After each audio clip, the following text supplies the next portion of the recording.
Hi. Hi everyone.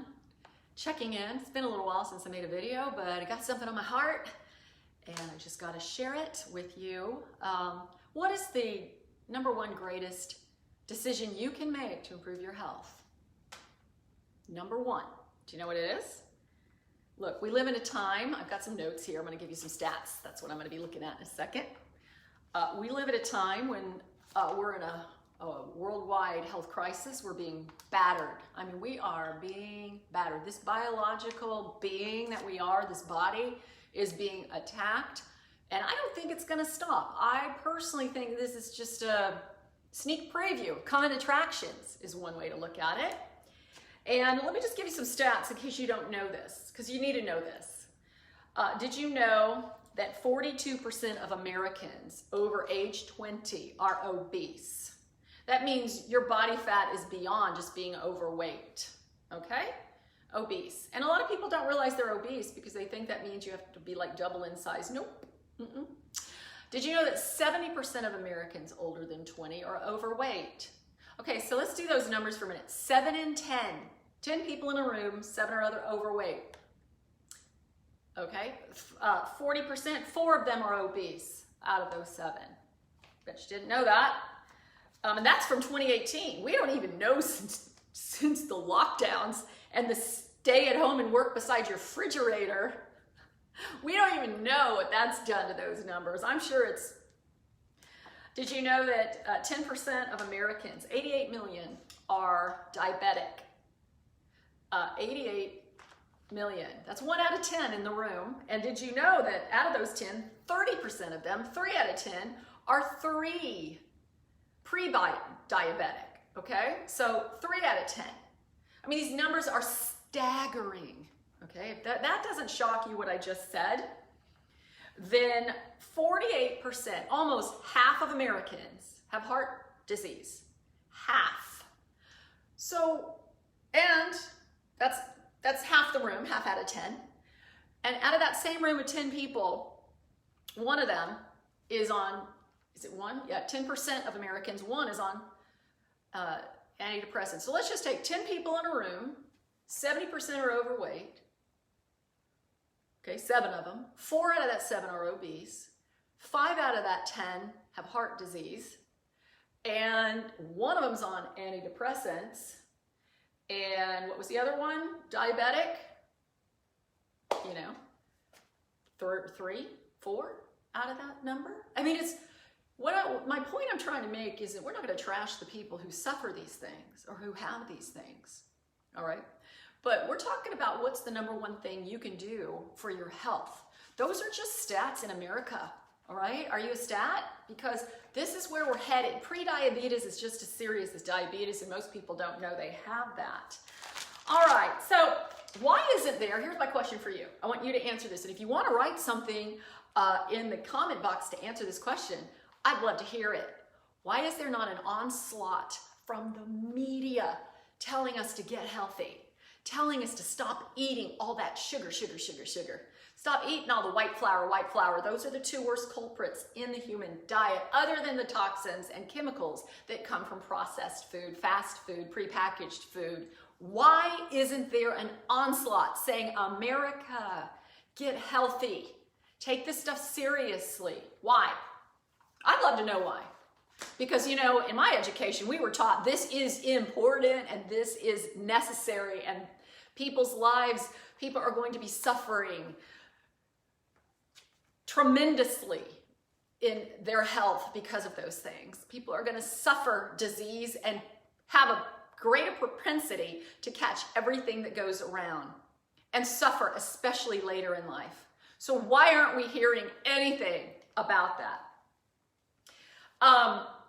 You know, the highest percentage of Americans want a quick fix. Okay, give me something that's going to protect me. Give me something that's going to mean that I don't have to change the way that I live. Do something. And that's where, you know, the medical world, the pharmaceutical world comes in, and they present different options for you. Look, I'm not down on the medical world whatsoever. As a matter of fact, I work in sync with the medical world, meaning they do a great job diagnosing, and I help people take the steps that they need to take to overcome a lot of this stuff. So I'm grateful for the medical world. Pharmaceutical drugs keep many people alive who would be dead without them.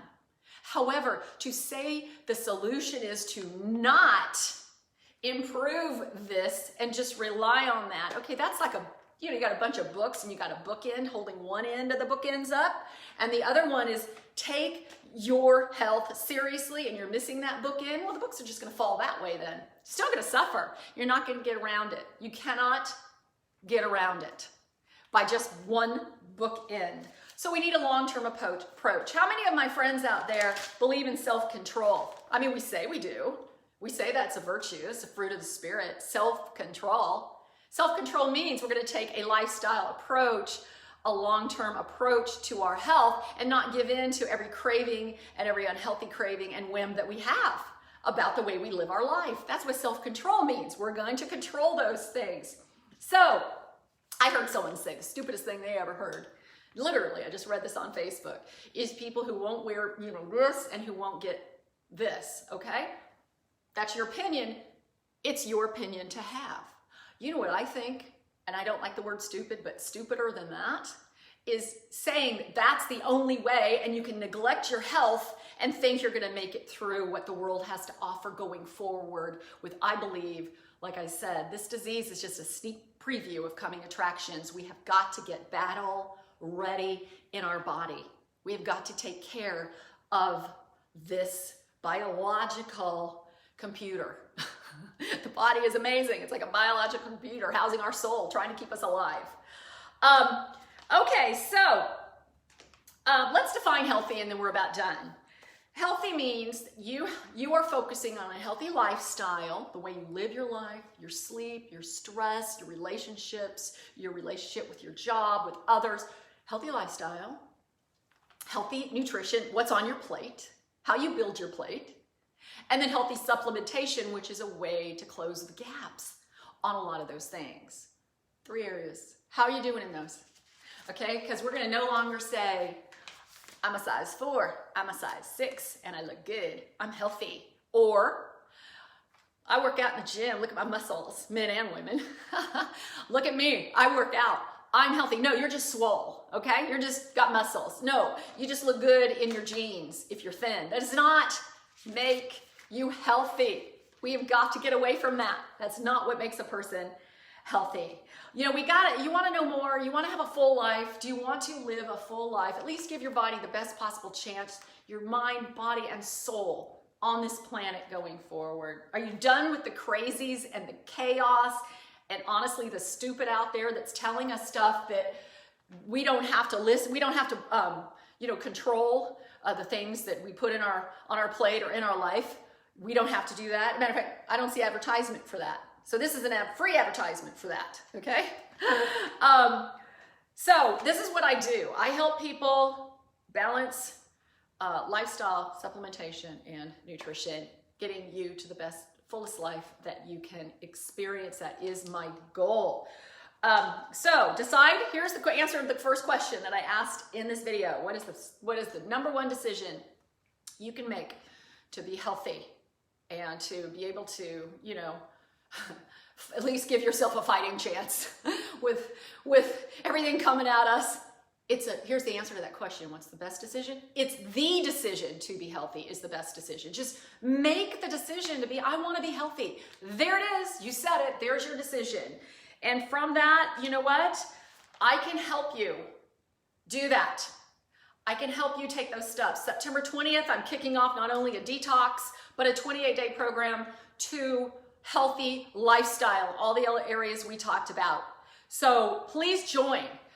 Message me, say something in the comments if you're interested, and I will get right back to you and give you the information that you want. Just let me know. You're not committing to anything, just asking for more information, because I understand, you don't want to commit to something you don't know what it is. And I will send you an email, and I wish I could see people on there. I can see a few names on there. I'm sorry. I can't see that tiny little writing in the corner.